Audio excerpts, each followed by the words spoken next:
Hello, everyone. Merry Christmas. I got my red on, and I'm growing my Santa beard. So, Travis, how you doing today? Doing well, thank you, Jesse. You look good. Good, good. So, again, we appreciate everyone being here. Looks like we got a couple of you. So, some rules of the game. Chat is open to the public. If you have any questions as we're kind of talking, feel free to get your questions in there, and then we'll try and answer it as we kind of see them. And we'll just address them publicly, because if you have a question, probably somebody else has a question too, I'm assuming. So, so anyway, aside from that, we're going to go ahead and get this thing started. So the general idea that we wanted to talk about is, in marketing 101, right? Right message, right time, right place. Is that right, Travis? Yes, especially with Facebook, right? That's the beauty of Facebook. Okay, cool. So we're going to tie in a little bit this idea of using Google Trends to basically get the right timing of delivering the right message at the right time. Because that, at the end of the day, if we can see a certain spike or something that's happening, like right now for running ads on Bitcoin, you're probably going to get a lot of attention, right? So it's a timing thing. So we're going to talk a little bit about doing this using Google Trends. And if you guys are not familiar with this, it's actually a really, really powerful tool. And then Travis, can you tell us a little bit what you'll be covering in this as well? Yes, so I'm going to dive into some of how the trends correlate and match up to ad targeting. And using those trends, right, to kind of identify what are hot topics, what are people searching for, really kind of using that bigger data, and then how to package in and layer the right type of ad targeting to reach those people with the right message. So we'll dive into a few of those. Cool. Awesome. So I'm going to get started with a quick screen share here, where we're basically going to jump into Google Trends. So if I'm going to be looking down a little bit here, I apologize. So we're going to take one of our screens. Give me 1 second here. Where is that screen at? I have too much stuff open. 1, 2, and 3. Okay. So here what you guys can see is basically Google search trends. So if you're not familiar with this tool, you should get really familiar with it really, really quickly. So the idea is that we know that Google is the biggest place where people are going and where the vast majority of search traffic is taking place. And so what the tool allows you to do is basically do a quick search and see what is the level of activity or interest during a certain period of time based on a keyword. So for example, we'll just take a look at everyone's favorite term right now, Bitcoin, and you could see this massive spike in terms of people being interested in Bitcoin. Now, just 6 months or so ago, it didn't even really exist. So the idea is to use people's behavior of having questions and going to Google to try and get those questions answered. And once they're doing that, you know their intent. And once you understand their intent, if you serve them ads during that time that they have that intent, there's going to be a much higher likelihood that they're going to click on the ad and lower your overall cost. That pretty much right, Travis? Right, exactly. Yep. Okay, cool. So right now, everyone is in holiday mode. So what we want to do is we want to make sure that you guys are as successful as possible. And part of that is, if you're only going to start working, in a month from now, you're going to miss basically a really big wave in the opportunity, because by the time that you start running ads and identifying your tofu, top of funnel, according to Travis, and get those people kind of that relationship developing, you're already going to be in March or April or something like that, and you've already missed part of the year. So we know that it takes a certain period of time before people start to convert. So they're going to start with top of the funnel. And do you have any stats on this, Travis, in terms of this kind of initial intent and then moving them down the funnel? Yeah, so Facebook is really kind of a discovery platform, right? So if you think of Google being more of a search and find type of platform, then you then have people going and discovering inside of Facebook. So when you're running ads in there, that are also hyper relevant to that search term, that's going to be this crossover of discovery and search intent, because we're using Facebook's data based on these people's outside behaviors, because Facebook aggregates this data based on your search habits, your conversations, things you're doing online, emails, right? It's taking that and packaging it. So as far as the top of funnel that you're serving out to them, if it's using the right keywords based on the keywords of like buying a home or back in 2018, that's going to be a great type of top of funnel ad, getting them to either download more information about whatever it is, asking a question. So there's a few different variations of that, but you're really going to probably, since they are in the search mode, they're already moving in that sweeping demand of trying to get their own information. So it's better to really get it from something of, here's the information that you need that you've been looking for. Versus something that's a little more obscure. So being hyper relevant with that.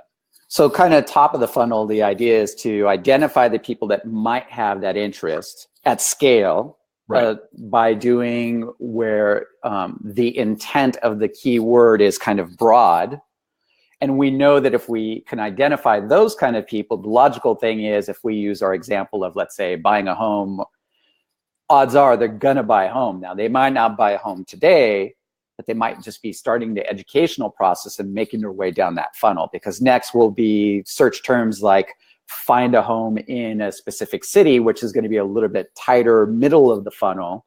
And then maybe bottom of the funnel is going to be something like open houses today, or scheduling a showing, or available realtor, or something like that. So exactly. There was a study Facebook just released a couple of weeks ago. That they found that people searching for homes or moving, their moving intent started at about 6 months prior. Nice. So Facebook's data that they aggregated from that showed that most people were searching on their mobile phones, that they were basically starting the process of investigating what it was 6 months before they actually made that critical move. So fishing upstream now, because Facebook is the discovery platform, you're fishing upstream before anyone else catches them. And like I said, so kicking that off ahead of the game, you're going to be in a much better position to start those campaigns now, nurturing them for those 6 months with some sort of retargeting ad, that download a list of homes after they have, interacted with whatever your top of funnel ad might be. And then during that 6 week or 6 month phase, educating them more about this topic of buying a home, drip out information, whatever it might be. Okay. Definitely makes sense. So like you said, that keyword intent, when we start to describe those kind of words or understand those words, we can start feeding the ads directly to that person. So I'm going to dive a little bit into Google search trends here and kind of just point some things out that I think are really important for you to understand where we're kind of coming up with this. So in this chart, I'll show you a couple different things here. I'm going to remove this one so that it's a little bit clearer. So we'll start off with, let's say, buying a house. And when you look at buying a house here, what you're seeing is the search trends. So that you understand this correctly, what we're looking at is 5 years worth of search data. This is this amount of search volume during particular times of the year when people type in the keyword search phrase, buying a house. So what you can see here is we have all of these different dates. And then as the year kind of goes through, it starts to drop down over and over and over. And now what you can see is we're here at this bottom of the cycle, which is about right now, December. And these bottom peaks are always the same almost every single year, December 20th through the 25th. A lot of this will probably happen a little bit depending on when the Christmas falls. The search activity is either going to be right around the 25th or a little bit after the 25th. And you can see here the same kind of thing. So obviously, this is kind of that downswing from the end of school or the start of school, where basically real estate typically kind of slows down a little bit. And you get this little pop here at the top right around Thanksgiving, because friends and family are together and they start talking about real estate. So there's really definite times that you can kind of see in here that are always taking place. And the one that we want to focus on is this big swing, this spike from here to here, basically, that first month of January. Right. If we're looking at people that are buying a house and you see this happening during this time, this is all revolving around New Year's resolutions, right?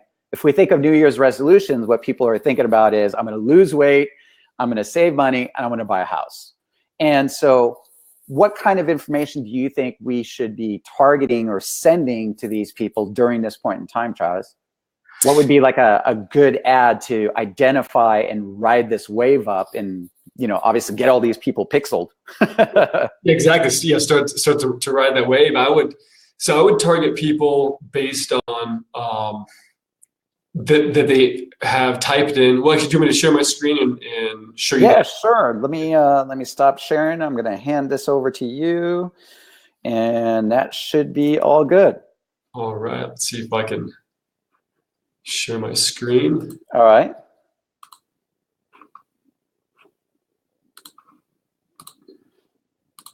Got it? I think so. Let's see here. Okay, let me know if you guys can see this. Oh, here we go. Stop sharing, dim the screen sharing. There you go. Yep. We're all good. So this is a quick ad I created in Snappa.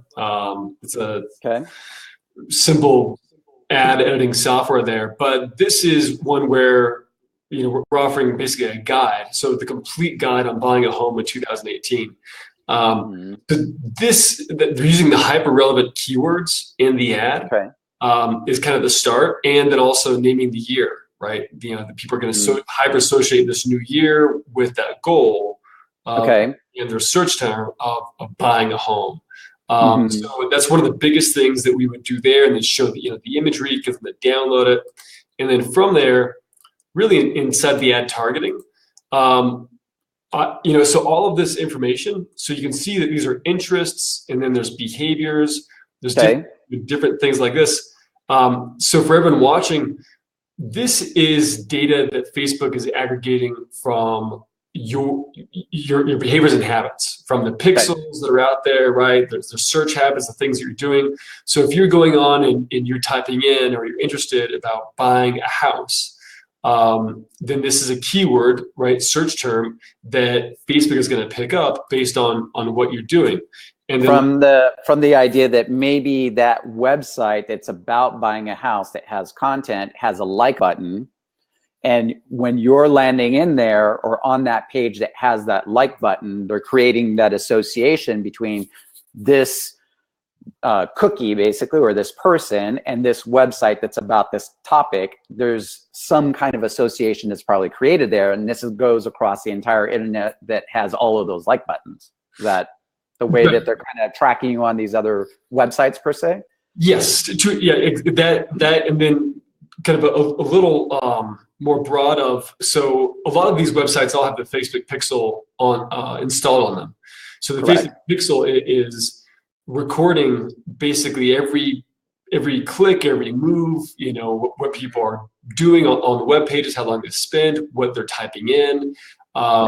So if you're going to Zillow or Realtor.com and all these other websites, all these pixels are actually, it's kind of this network where they're all speaking to each other and feeding this information back into Facebook. So the more that these websites have out there, plus then if you're a user on Facebook, it is tracking your web habits, you know, browsing habits, those things. So it's going to pick up if you're going to, you know, Realtor.com or Zillow, and some of the things you're going to be doing there. So I would start with a combination of people that are interested in a new home and possibly moving and buying a house hunting, and some of the other behaviors that would be natural in that person's cycle, right? As far as if they're going to look at Realtor.com or Zillow or like those pages, then, or Redfin or something like that, then it's also going to correlate with this and build a stronger targeting. What do you think about maybe even thinking a little bit outside of the box? If we take like that keyword intent of buying a home, so some people might do things like mortgage calculators, check my credit, Exactly. maybe searches on bankruptcy or foreclosure or student loan debt and things like that, where maybe if you use some of those targeting in there, you're not necessarily competing against as many of the same people. Would that lower your cost of the ads? Yeah, it would definitely make it a little more robust in terms of adding those additional layers. And then, of course, you wanted to then narrow that audience to say that anybody up here must also match, right? That they also must be, let's say, a renter. Okay. Right. So then you're at that point, you're really kind of exploring the idea of first-time home buyers, and then I would exclude home owners from here. So you would just take that and get more refined, but definitely, take the idea of that. What is the journey that those people are taking in discovering the dream of home ownership? Is it looking at a mortgage calculator? Are they looking at pre qualification lending? Some of those things that might come up with some of their searches that they're trying to find. You can see there's all sorts of different ones here. They may have liked a real estate page or website. So build off of this, and there's other search terms typically in Google Trends, right, that you can really kind of see what's similar in kind and feed off of that. But this is a combination that we've seen that's been really healthy using the mortgage calculator in some of these. Let me let's jump back into that Google search trends, because I think it's kind of curious. Let's see if we could see some correlation between those kind of keyword searches and the word buying a home, because if we can start creating that targeting really, really accurately, then basically you're able to outrank everybody else, if that kind of makes sense, basically, and get your ads in front of all those people. So let me get back into a screen share here really quick. And we're going to poke around a little bit more into our Facebook, into our stuff. So let's see here. A little there too is sometimes we use SEM Rush, which is another type of kind of search platform. And show you all the different ads that other people are running. Before those, and it's a great way to actually take ad copy and use some of the for your Facebook ad. There's another website out there called Answer the Public, and I don't know if you've ever seen this one, but I'll show that one to you too. But let's say if we did kind of mortgage calculators here, and we'll see if there's this kind of similar trend. So we'll back out a few of these. Let's remove this, because you could see the spike for mortgage trend is significantly higher, right? But there seems to be the same kind of correlation in time, where all of a sudden it starts right at the same time as basically the smaller bumps that we're seeing here at the bottom, right?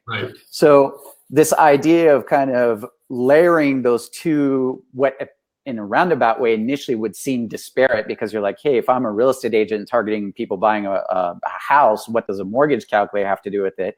They're trying to figure out their kind of mortgage payments to begin with, because they're so far at the top of the funnel. The intent of a query like this, buying a house, is more so an educational kind of intent, right? Mortgage calculators about educating themselves if they can possibly do something. So we'll just poke around here and some other ideas. Even something as simple as this. Let's take a look at buying a house versus, let's say, buying a home, right? So some of us, oops, let me fix that real quick.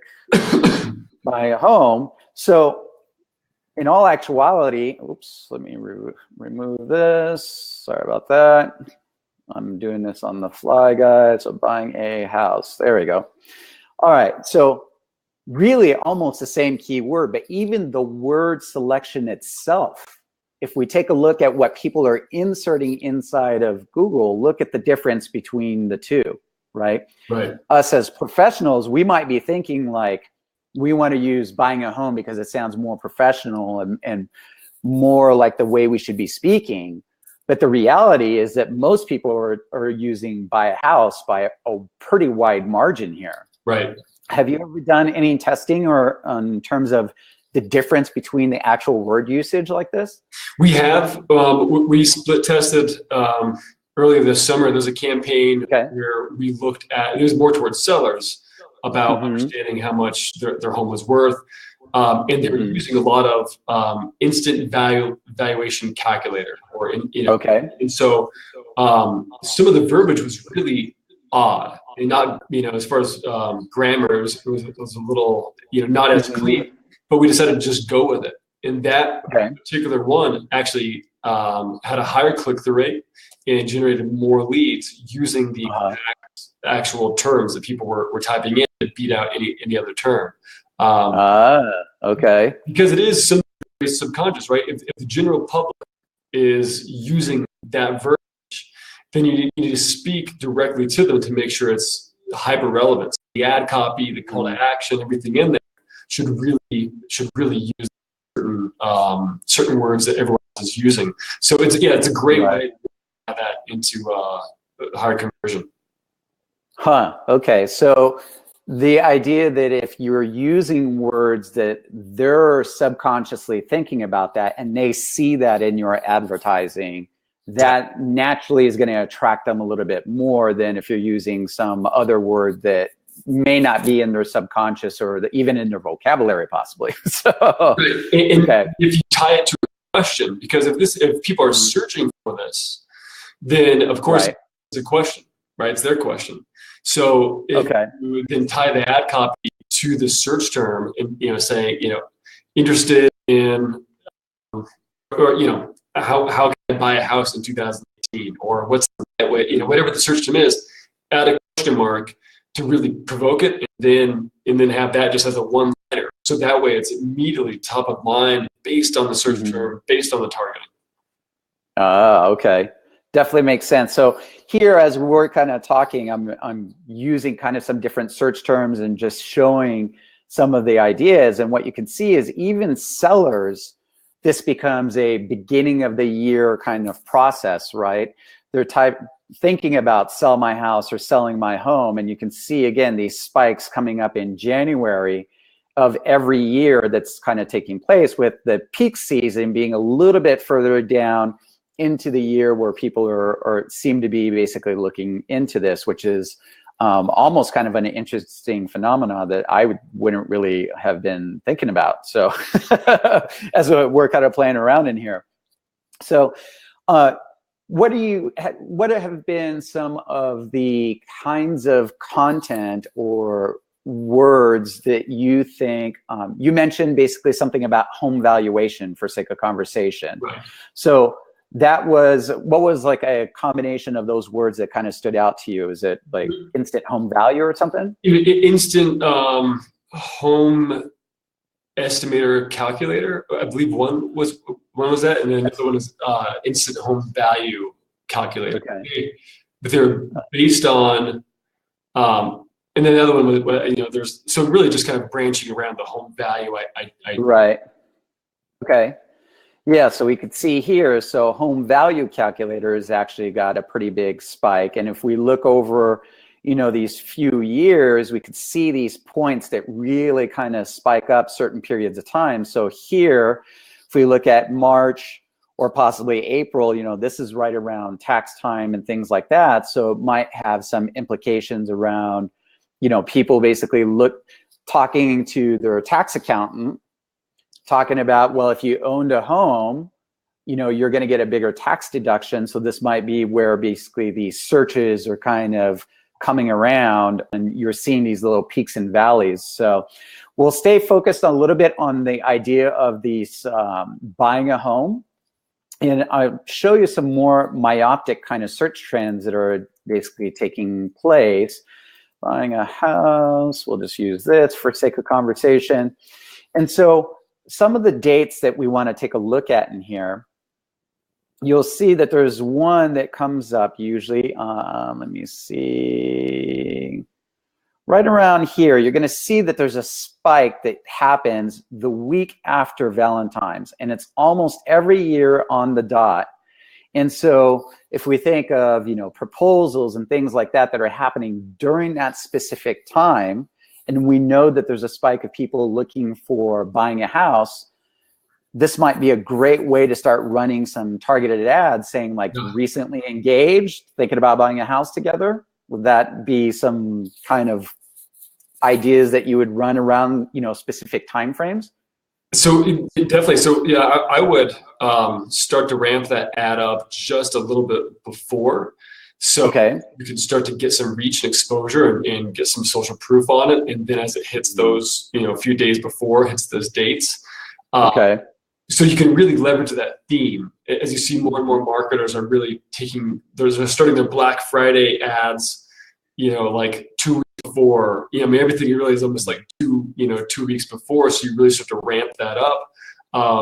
Because if you're only running it for just a few days, you just don't really have enough reach and enough impressions to really make a significant impact unless you're spending, let's say 10,000 a month maybe. But if you have couple weeks before, you can ride that theme and just really milk it. So like you said, people that are, if you're looking at that holiday, Valentine's Day, then you're looking at people that are recently engaged, people that are having an anniversary, people that are married, recently married, newlyweds.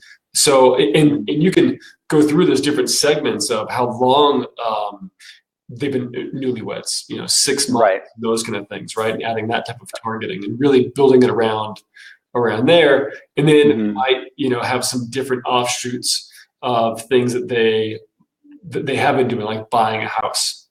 Putting some of those in. But the ad creative for that could be really fun, in terms of creating it to hearts and making this kind of love connection between you and finding the right home. And we've seen it happen a lot, or have successful ads based on this season in the ad, really creating a theme around that ad. So whatever it might be, play off on the ad creative there. Right. No, that definitely makes sense. So, this will be a little bit of a tangent here, but what you can kind of see also as you start to play around in Google search trends, you could see the overall health of the market or the number of activities where basically people are thinking about doing those kind of searches or are performing that amount of search. So if you're ever going to come in here, there's a bunch of different searches. You can get this down into state levels. You can also do, specific time frames. So let's say, if you take a look at something like this is a 1-year product, and you can see a big spike here around 4th of July, of last year, where basically there was a spike in terms of the searches for buying a home. And again, this idea of around the holidays, people getting together, having those kind of conversations, sparking those people's ideas, and then them going home in their real life thereafter, it kind of eating away at them and basically doing those searches. The other thing around these kind of holidays that's really fascinating is, usually the person who just recently bought the house is the one that's going to host the party. And so all of their friends that are there that don't own the house now all of a sudden start getting influenced in terms of like, shoot, we should buy a house too. Right. And so these ideas of leveraging these kind of time frames around these specific holidays, I think it has significant impact in terms of what's happening in their overall market.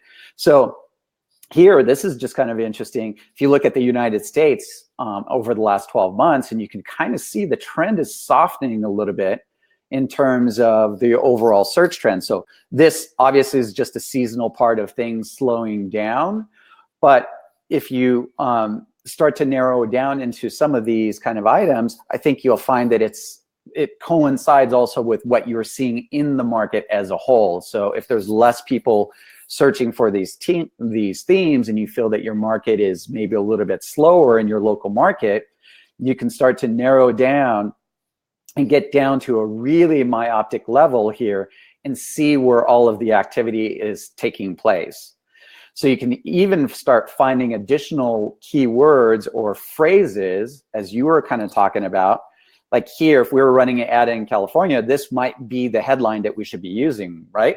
I mean, it would be, is going to jump out at them. We already know that they're looking for it on Google. So if they see it on Facebook, there's a much higher likelihood that they're going to jump into that. And so yeah, that's where people are going to find the best headlines. That and or going to Amazon and looking at books about like how to buy a house or those things, then look at the comments and see some of the comments and reviews and those as well. So it's really this kind of like using the general public perception of what they want. But that's a great headline, like what to look for when buying a home. That's perfect. Right. So here's another website that I'll point you guys to. It's called Answer the Public. It's kind of an interesting idea here, but we'll just talk about, let's say, buying a home. I really like this guy here. Yeah, it's pretty fascinating. So here's basically the key word that we have. And what's really interesting about this is it starts to give you all of the subwords that are kind of out there. This is more of an SEO tool, and so I'm kind of bringing out some old SEO stuff that we basically used to do. But you could see here, like all of these keyword phrases, when buying a home is a good idea, why buying a home is a good investment, so on and so forth. So when you start answering these questions that we see here, this is going to get people to kind of click, because as you mentioned earlier, ending the targeting with kind of a question where they're self-identifying, or they're like, oh, I've been wondering if this is a good time to basically buy a house. Like if we take a look here, can I deduct buying a house? Can buying a home help with taxes? These would obviously be headlines that you're running in your ads around tax time, right? Because it's going to be really top of mind for them. So this is a really interesting tool that you could use. Again, it's called Answer the Public. And then you could start getting these lists that you can basically download. And so you have thousands and thousands of different ideas in here that you can start basically using to target the ad, because we need to get the targeted ad with the right message at the right time. And so this is kind of what we're discussing here, and giving you the tools to be able to do that without, having to be necessarily all that super creative at that moment in time, right? Yeah, and I'm seeing different targeting options, like buying a home that has a reverse mortgage. That's right. I mean, all the different targeting options of, you're targeting people that are 55 plus, that have looked at all the different things of, mortgage broker, reverse mortgage, mortgage loan. There's a whole list of those. And the one that you mentioned on the 4th of July, another one that comes up is targeting friends, people that have recently moved.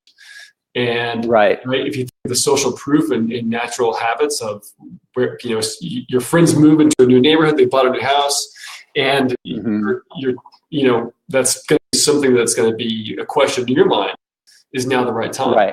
Yeah, is now the right time, or can I do it, and so on and so forth. That's part of the reason, like us at Call Action, we release basically those holiday drip campaigns, is to exactly leverage that being top of mind at that moment that they're probably going to have those discussions with friends and family and stuff like that. Let me just point out, while we're still talking a lot about targeting here and kind of leveraging this information, let me show some data that we can take a look at. Now, this is coming directly from the National Association of Realtors, because when you're talking to your customers, Travis, what do you think is one of the most common things? Are they struggling with this idea of being able to, what kind of ad they should run and when they should run it and things like that? Is this something that you think people are approaching you for most of the time? Most of the time, because I think everyone gets caught up in the day-to-day, right? What they're doing, and so for them, they may have some things they've done in the past, but typically it is kind of be when is the right time to run an ad? What's the right type of ad copy? Who should I run it to? And a lot of it is, based on different people's life stages, right? Where they are with every different life stage. Right. And so you almost have to think objectively and think of a different company, get yourself out of the real estate mindset and think of maybe insurance, let's say. So, if you're an insurance agent, would you run a campaign that just says, hey, need insurance? Right? It's too straight to the point. You need to think of different life stages, the celebration of life, maybe getting engaged, right? Or getting newly married and having a newborn, right? And then possibly buying a home or buying a car, like all those different celebrations of life all throughout, and the different segmented ads that you would run to each type of the celebration of life. Yeah, so here, kind of touching base on that, here's, a study from the National Association of Realtors. And, I love this because the customers that we work with and we're like, hey, I need some help with some targeting. I was like, okay, well, I'll give you, 50 different targets you could do in one spreadsheet. That's really, really easy. So if we take a look here, this is a survey from the National Association of Realtors. So we know it's backed by data. So this is the reason why people purchased a home. And what's really interesting here is we look at, the desire to own a home. So this is just what we would know as either being, first-time home buyers, most likely, is their desire to own a home. Or maybe people that have lost a home in the past to foreclosure or something like that from the previous bubble that are now re-entering that market. So we have two segments that we would know that could have this desire to own a home.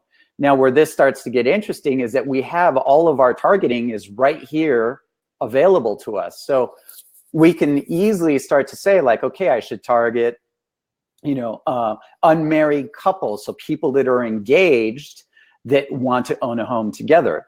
So just these two kind of data points give us a ton of information that's available to create an ad that would probably do extremely, extremely well. And when we do unmarried couple with kids, now you might have like the grand home run basically, and this is where that split testing within Facebook becomes available, right?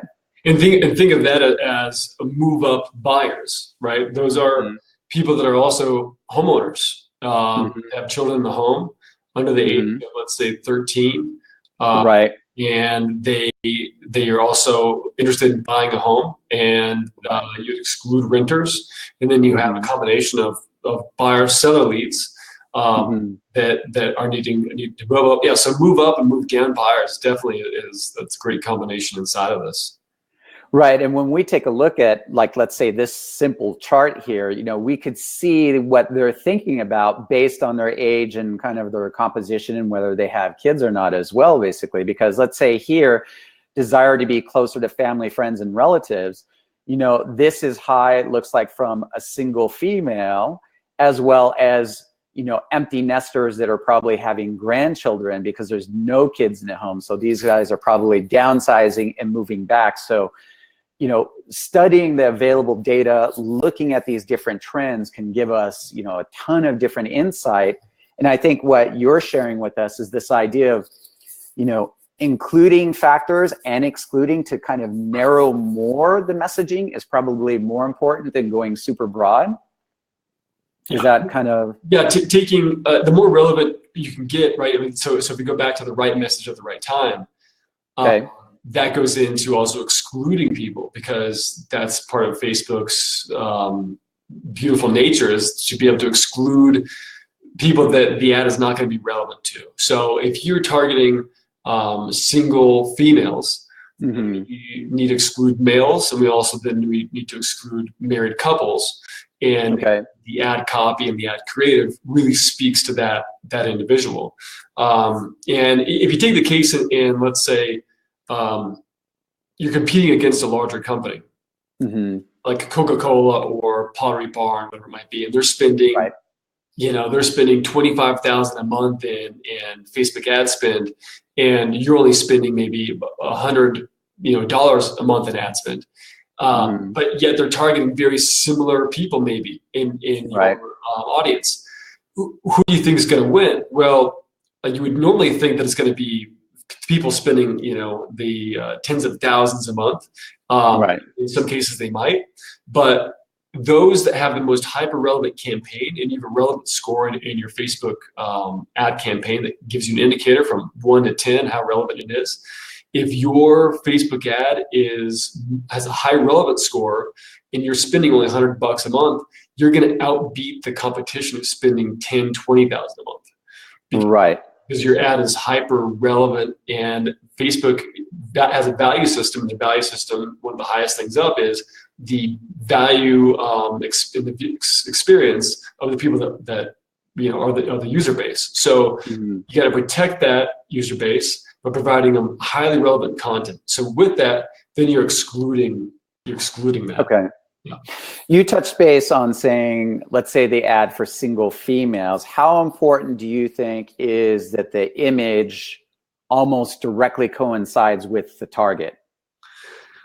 We always say ABT, always be testing. So okay. It depends on. I mean, it would work in some cases. In some cases, sometimes you need to use what's the biggest leverage, and it might be an interior of a nice kitchen.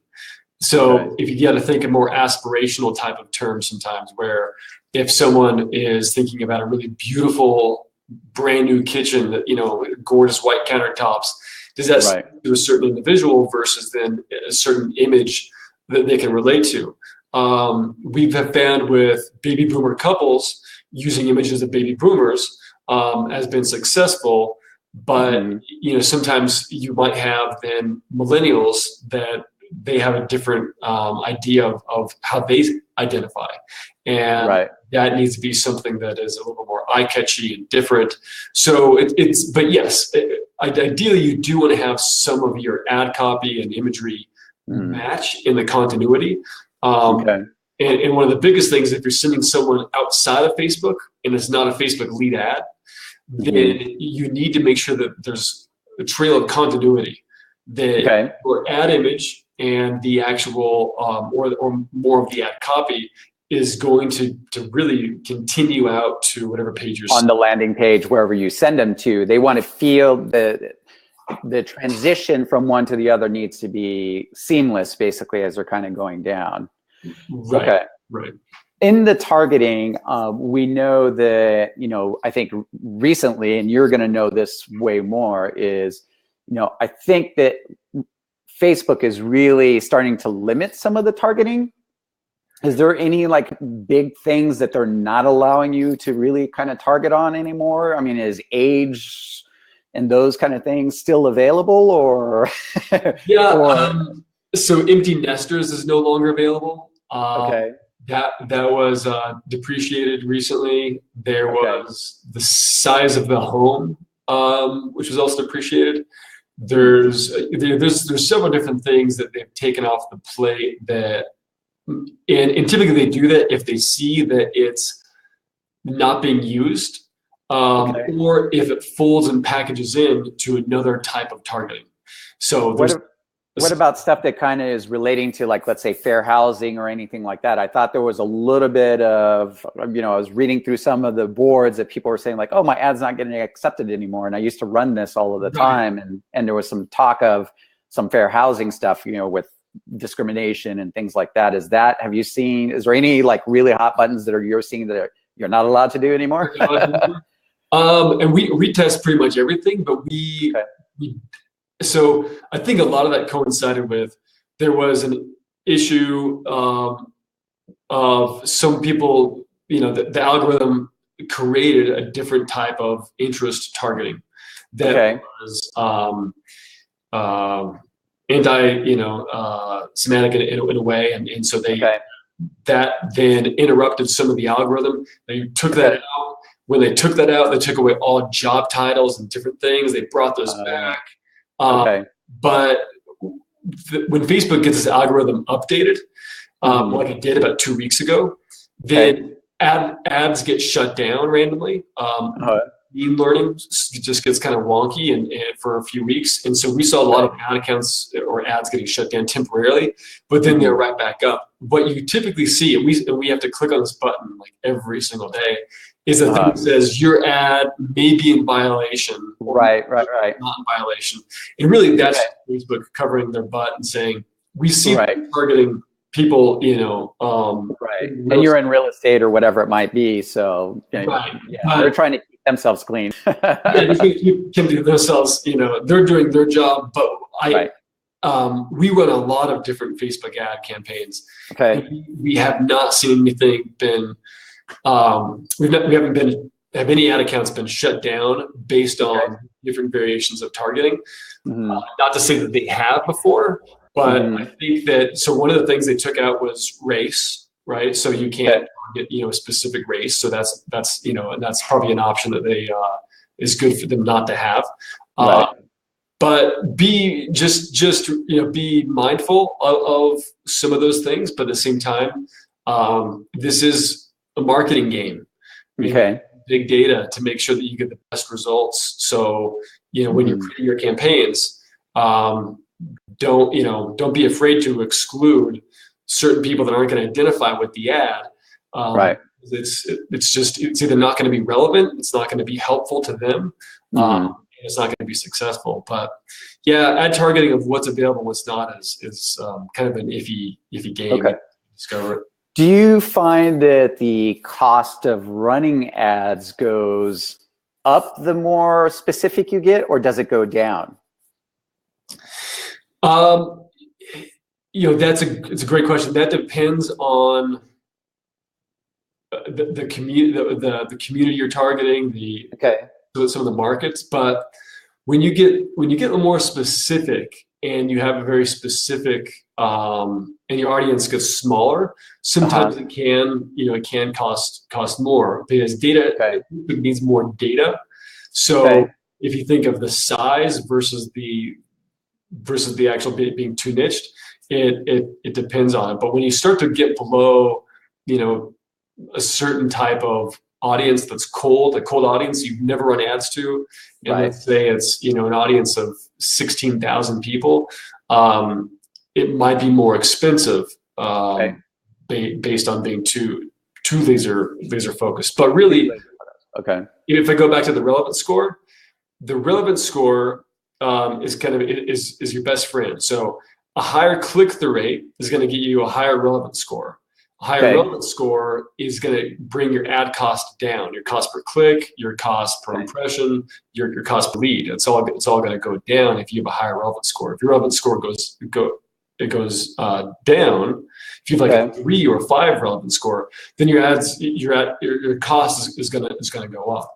So if you think of the audience you're running ads to, make sure that it's hyper relevant to them enough, for them to actually want to click on it. So making your ad really optimized for getting people to click on it to take the specific action. So good ad copy, being hyper relevant. That's what you should do.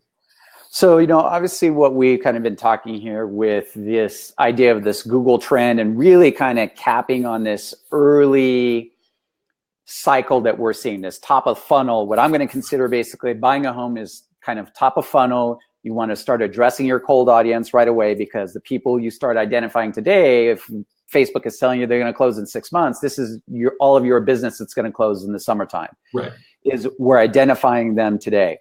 For those kind of ads and building out those kind of funnels, do you think, what's the best Facebook ad intent?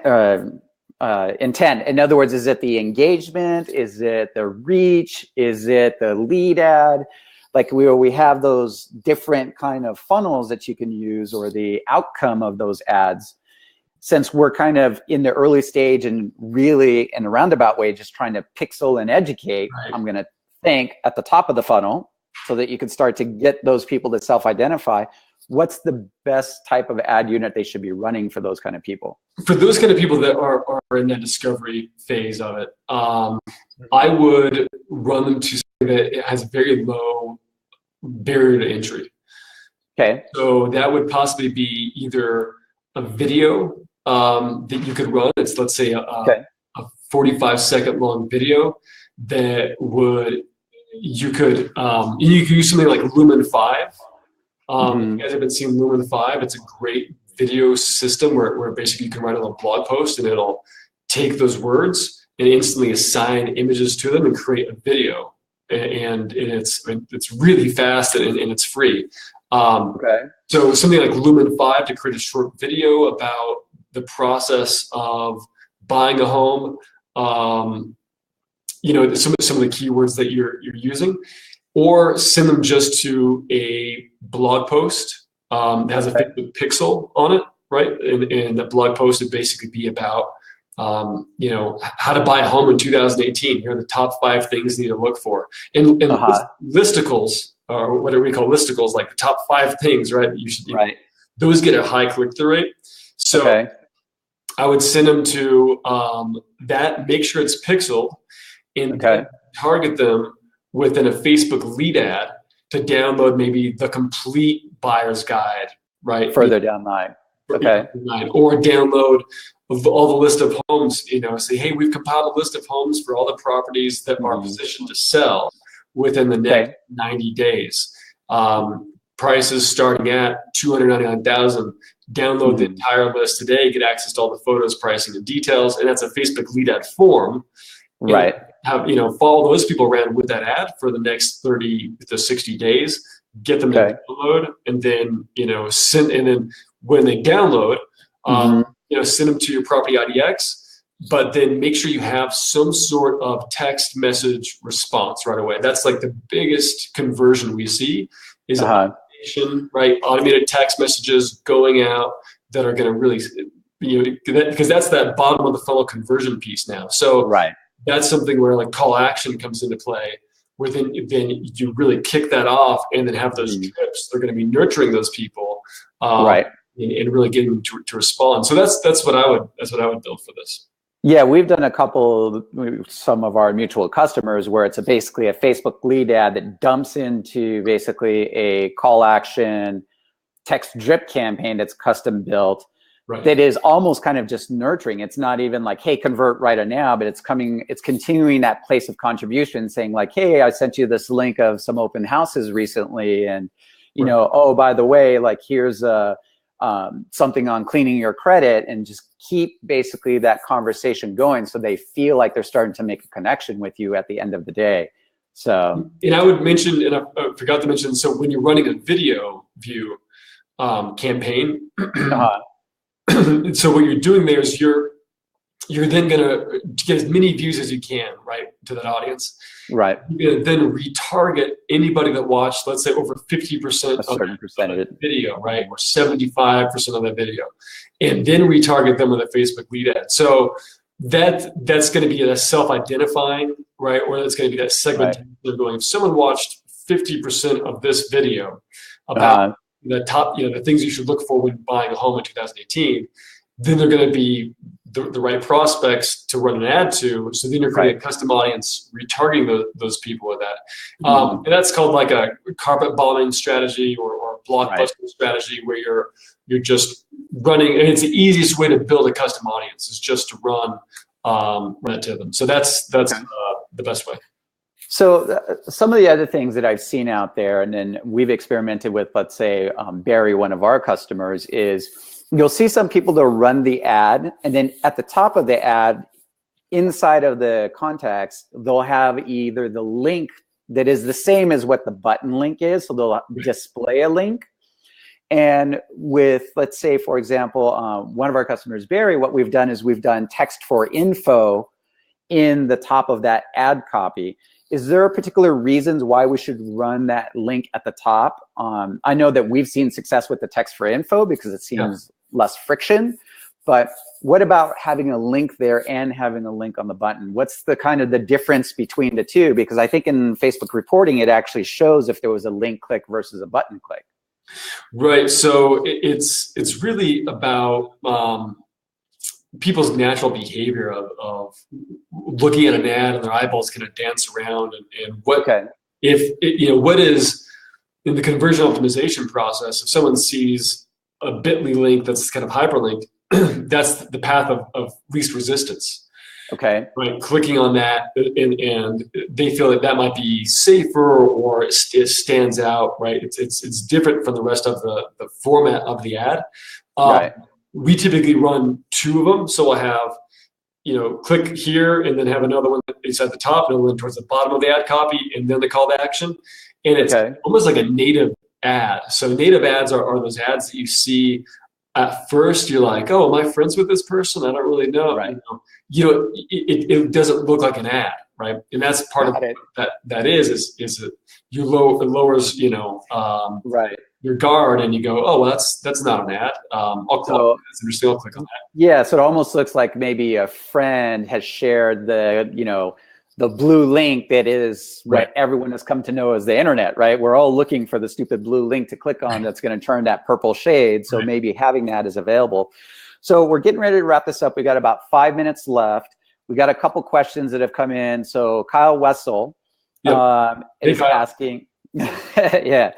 I don't know if he needs any help, but anyway,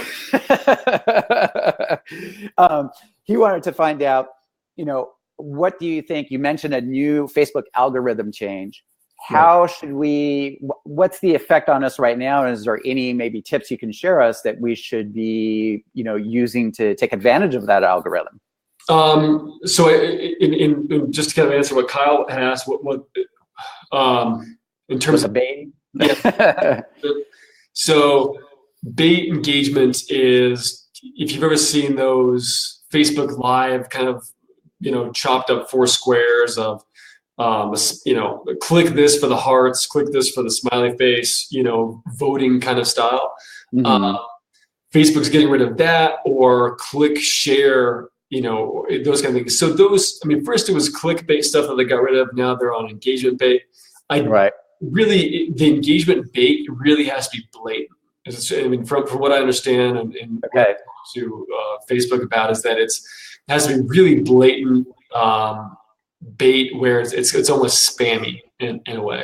So if you're talking about your natural posts just on your own news feed, or you're running engagement ads like PPE, page post engagement ads, that's, those are, there is kind of do's and don'ts, right?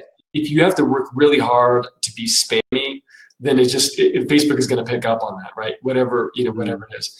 But for messenger bots, things that we're running, where you say comment, I want it to instantly get a video via Facebook Messenger, that's going to be a different ballgame. And really, I think Facebook is trying to crack down on those more fake news type of environments where you're really just, like, some of those things that are just kind of nonsense, and not necessarily real, providing real value. So just be careful on how you create that, but kind of tricky in terms of the algorithm about riding that wave. Make sure your ads are hyper relevant, that you're bidding appropriately in the ad auction, that you are choosing your placements wisely, and I see, there's so many different variations to go into the Facebook algorithm, so I can't go into like all of it, because that's 2 hour. Definitely understand. So Ant asked, what's a good relevant score we should try and shoot for? 10 is perfect, right? If you can get to that, one that you shouldn't be ashamed about, and is like, everything's operating pretty well. You can get away with, from a 6 to an 8, right? Kind of in that realm, and you'd be pretty happy about that. If you start to see your relevant score dip over time, then that's basically fatigue, right? It's kind of a key point indicator that you probably need to go in and change out your ad creative a little bit, change out your ad copy. So that's where optimization comes in. You need to re-optimize your ads. There's deeper troubleshooting into what those do. Your relevance score can still stay high sometimes, and then your CPM, your cost per thousand impression, goes up. That's where a competitor is coming in and starting to eat up your audience. So you're relevant, right. still relevant to that audience, but your cost per 1,000 impressions has gone up, and right. that's a different ball game. But yeah, these six to eight. 68. Okay. And so Julie asked, where is that relevant score available? So that's just in your reporting. You're going to do a custom column, and you can check basically that custom column and see it there. And then Alvin, our good friend here, Video Master, is asking, what's the best length video ad that we should be running? What are you finding? Yeah. So best video at the length. If your video is too long, I mean, and so if you were to ask like the average probably 22-year-old, how long should a video be? Right. Okay, 8 seconds. I never watched more than, I never watched the entire video. So exactly, This is like 8 seconds. So it depends on who your audience is, right? Okay. And so I think there's an old saying about no one reads, or who reads an entire sales letter. If you think of all the old ad copy styles, like 8,000 words, right? Who actually reads that? Well, buyers, right? The people that read it are the people that are actually interested. So you shouldn't be fighting against time too much, but you want to keep your message. The first probably 10 seconds of your message should be a hot delivery of the summarizing what we're going to go over, get their interest, get their attention. Yeah. I say try and keep your videos under the 2-minute mark if possible, so that you can easily also go in and say, who watched 50% of that video, who watched 75% of the video, right? Because if it's too long and you're trying to retarget people that spent 50%, and your video is 7 minutes long, then so you need to. You're going to lose a bunch of them out of there, right? All right, well, we're an hour into this, and we want to be respectful of everyone's time. So, Travis, how can they find you if they need more help, more coaching on this? What are some of the options to take advantage of that wealth of knowledge that you have? Thank you. So if you guys want to find me, TravisThom.com.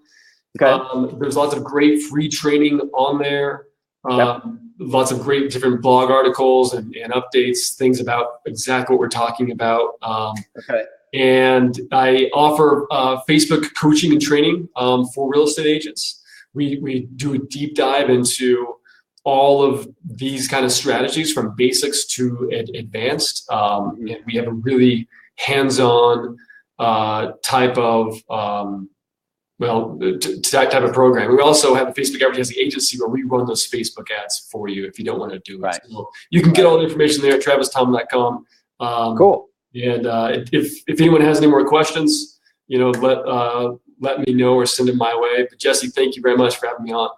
No problem. Thank you. And we're going to make this basically available as a video replay to everyone, so you can rewatch it and kind of work through those nuggets of the information that we basically hopefully learned it in. I'm sure that Travis and I will probably circle back, because both of us are intimately working with the real estate community, and we hear these questions kind of pop up. And so we figure that it's easy for us to kind of do it at scale and answer lots of people's questions all at the same time. So, so hopefully you guys use that. Take a look at that Facebook targeting, dig deep into what Blueprint, I think it's called. Like if you need an intro class into Facebook advertising, and take a look at Google Trends. You could get this down to a really myopic level. We talked about answerthepublic.com as another option, basically to look for keywords and ideas in terms of generating leads. So again, thank you very much. We appreciate it. Happy holidays, everyone, and make it a productive 2018. We'll talk to you soon. Thank you, everyone. Bye. Take it easy. Bye-bye. And the end is always hard.